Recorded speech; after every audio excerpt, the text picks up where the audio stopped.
Morning voice എന്ന അനുഗ്രഹീത പ്രോഗ്രാമിലേക്ക് ഏവർക്കും സ്വാഗതം. ദൈവനാമമഹത്വത്തിനായി ഒരു ഗാനം നമുക്കിപ്പോൾ ശ്രവിക്കാം.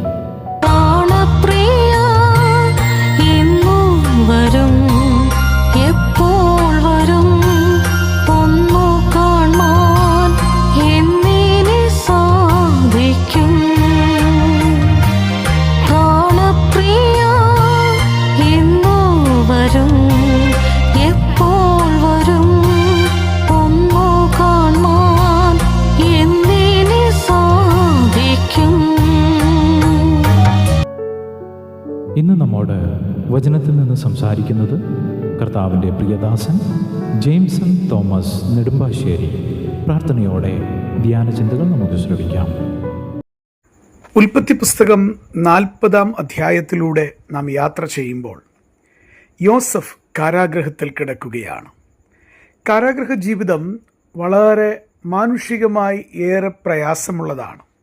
വാസ്തവത്തിൽ യോസഫ് കാരാഗൃഹത്തിലേക്ക് വന്നത് താൻ തെറ്റ് ചെയ്യാത്തതിനാലാണ് എന്ന് തിരുവചനം അറിയുന്ന എല്ലാവർക്കും അറിയാം.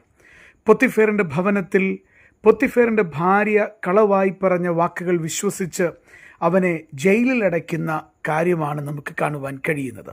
എന്നാൽ തൻ്റെ ജീവിതത്തിൽ വന്ന ആ വലിയ ദുഃഖത്തെ ദൈവം മറ്റനേക തരത്തിലുള്ള നന്മയ്ക്കായിട്ട് കൂടി വ്യാപരിപ്പിക്കുന്നതിൻ്റെ ചിത്രമാണ് നാം ഓർത്തുകൊണ്ടിരിക്കുന്നത്.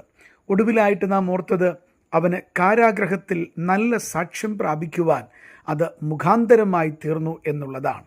പ്രിയപ്പെട്ടവരെ, നാം ശ്രദ്ധിക്കുന്നത് മോർണിംഗ് വോയിസ് എന്ന ആത്മീയ ശുശ്രൂഷയാണ്. ഉൽപ്പത്തി പുസ്തകത്തെ അധികരിച്ചുള്ള 319-ാമത്തെ എപ്പിസോഡിലേക്ക് വളരെ വിനയപൂർവ്വം അങ്ങേ സ്വാഗതം ചെയ്യുകയാണ്.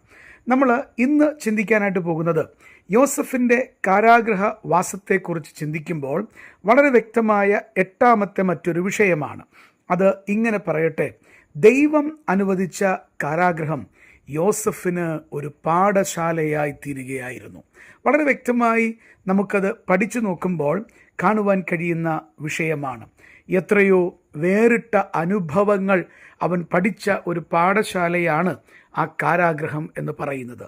അത് തന്നെയുമല്ല, വ്യത്യസ്തമായ സ്വഭാവക്കാരായ ആളുകൾ, കുറ്റവാളികളായ മനുഷ്യർ, ക്രൂരന്മാർ, അപ്പോൾ തന്നെ പോലെ ഒരു കുറ്റവും ചെയ്യാതെ വഞ്ചിക്കപ്പെട്ട് കിടക്കുന്ന ചില പ്രിയപ്പെട്ടവരും അവിടെ കണ്ടേക്കാം. ജയിലിനുള്ളിലെ വേദനാജനകമായ വ്യത്യസ്തമായ അനുഭവങ്ങൾ അവൻ കാണുകയായിരുന്നു. അപ്പൻ്റെ ഭവനത്തിൽ നിന്ന് എത്രയോ വ്യത്യസ്തമായ ഒരു രംഗത്തിലേക്കാണ് അവൻ എടുത്തെറിയപ്പെട്ടത്. പ്രിയപ്പെട്ടവരെ, ഹൃദയം തകർക്കുന്ന അനേക അനുഭവങ്ങൾ ആ ജയിലിൽ തീർച്ചയായിട്ടും യോസഫ് എന്ന യൗവനക്കാരൻ, ദൈവത്തിൻ്റെ മഹാഭക്തനായിട്ടുള്ള ആ ചെറുപ്പക്കാരൻ കണ്ടിട്ടുണ്ടാകും. അവൻ്റെ ജീവിതത്തെ സംബന്ധിച്ച് നാം ചിന്തിക്കുമ്പോൾ അനേക ഓർമ്മകളും ആ ജയിലിനുള്ളിൽ അവനുണ്ടായിരുന്നുവെന്ന് നമുക്ക് ന്യായമായിട്ടും മനസ്സിലാക്കാം. ആ ജയിലിനുള്ളിലെ വേദനിപ്പിക്കുന്ന അനേക ഓർമ്മകൾ അല്ലെങ്കിൽ അനേക അനുഭവങ്ങൾ അവന് നേരെ വരുമ്പോഴും തൻ്റെ അപ്പൻ്റെ സ്നേഹമുള്ള ആ ഓർമ്മകൾ, അപ്പൻ്റെ ഭവനത്തെക്കുറിച്ചുള്ള ഊഷ്മളമായ ചിന്തകൾ, അപ്പൻ്റെ സ്നേഹത്തിൻ്റെ ആധിക്യം, ഇതെല്ലാം അവൻ്റെ ഹൃദയത്തിലേക്ക് കടന്നു വന്നിട്ടുണ്ടാകാം. പ്രിയപ്പെട്ടവരെ, വളരെ ദുഷ്കരമായ അനുഭവങ്ങളും കണ്ണുനീരിൻ്റെ സമയങ്ങളും ജീവിതത്തിൽ ഒരിക്കലും കാണുവാൻ ആഗ്രഹിക്കാത്ത അനേക കാഴ്ചകളുമൊക്കെ ഹൃദയഭേദകമായി തന്നെ മഹാഭക്തനായ യോസഫ് കാരാഗൃഹത്തിൻ്റെ അഴികൾക്കുള്ളിൽ തീർച്ചയായിട്ടും അനുഭവിച്ചിട്ടുണ്ട്. എന്നാൽ ഇതിൽ സ്വർഗത്തിന് ഒരു വലിയ പാഠമുണ്ട്. ദൈവമക്കളെ സംബന്ധിച്ച് ഇതാണ് നമ്മെ ധൈര്യപ്പെടുത്തേണ്ടുന്ന വിഷയം. നമ്മുടെ ജീവിതത്തിൽ ഒരിക്കലും നാം ചിന്തിക്കാത്ത അനുഭവങ്ങൾ, ഒരിക്കലും നാം ചിന്തിക്കാത്ത വഞ്ചനകൾ, ഒരിക്കലും നാം കടന്നു പോകരുതെന്ന് ആഗ്രഹിക്കുന്ന അനേക അനുഭവങ്ങളൊക്കെ നമ്മുടെ ജീവിതത്തിൽ വന്ന് പെടുമ്പോൾ ഓർക്കുക, ദൈവം അത് നന്മയ്ക്കായിട്ട് കൂടി വ്യാപരിപ്പിക്കുവാൻ സർവശക്തനായിട്ടുള്ളവനാണ്. അത് തന്നെയുമല്ല, മനുഷ്യനിൽ ആശ്രയിക്കരുത് എന്നുള്ള വലിയ പാഠം യോസഫിനെ ആ കാരാഗൃഹം പഠിപ്പിക്കുന്നുണ്ട്. നാം വായിക്കുകയും മനസ്സിലാക്കുകയും ചെയ്യുന്നത് പോലെ പാനപാത്ര വാഹകന്മാരുടെ പ്രമാണിയോട് തന്നെ ഓർക്കണം എന്ന് പറഞ്ഞിട്ടുണ്ടായിരുന്നു. എന്നാൽ നാം വായിക്കുന്നത് 23-ാം വാക്യത്തിൽ, എങ്കിലും പാനപാത്രവാഹകന്മാരുടെ പ്രമാണി യോസഫിനെ ഓർക്കാതെ അവനെ മറന്നു കളഞ്ഞു. പ്രിയപ്പെട്ടവരെ, മനുഷ്യൻ്റെ സ്വഭാവത്തെയാണ് നമുക്കിവിടെ കാണുവാൻ കഴിയുന്നത്. മനുഷ്യൻ മറക്കുന്നവനാണ്, മനുഷ്യൻ കൂടെ നിന്ന് വഞ്ചിക്കുന്നവനാണ്, മനുഷ്യനെ സംബന്ധിച്ച് സ്ഥായീ ഭാവത്തിൽ നിന്ന് മാറ്റം വരുന്നവനാണ്. ഈ കാര്യങ്ങൾ നമ്മളെ ഓർമ്മപ്പെടുത്തുമ്പോൾ ദൈവം പഠിപ്പിക്കുവാൻ ആഗ്രഹിക്കുന്ന അനുഗ്രഹീതമായൊരു പാഠം യോസഫിൻ്റെ ജീവിതത്തിൽ കാണുവാൻ കഴിയുന്നുണ്ട്. അവൻ മുഖാന്തരം സ്വപ്നം വ്യാഖ്യാനിക്കപ്പെട്ട ആ പാനപാത്രവാഹകന്മാരുടെ പ്രമാണി അവനെ ഓർക്കാതെ മറന്നു കളഞ്ഞു. അപ്പോൾ ദൈവം യോസഫിനെ പഠിപ്പിച്ചൊരു പാഠമുണ്ട്.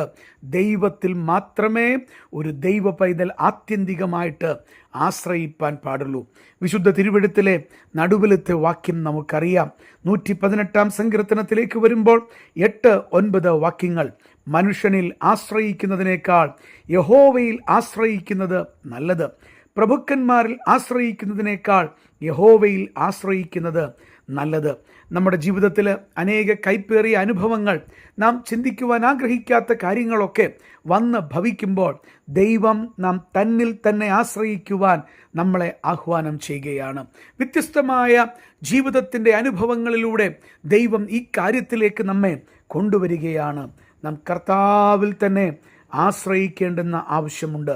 കൂടെ നിൽക്കുമെന്ന് ചിന്തിക്കുന്നവർ, സഹായിക്കുമെന്ന് ചിന്തിക്കുന്നവർ, കരുതുമെന്ന് ചിന്തിക്കുന്നവർ നമ്മെ കൈവിടുമ്പോൾ ദൈവത്തിൻ്റെ മുഖത്തേക്ക് മാത്രം നോക്കുക.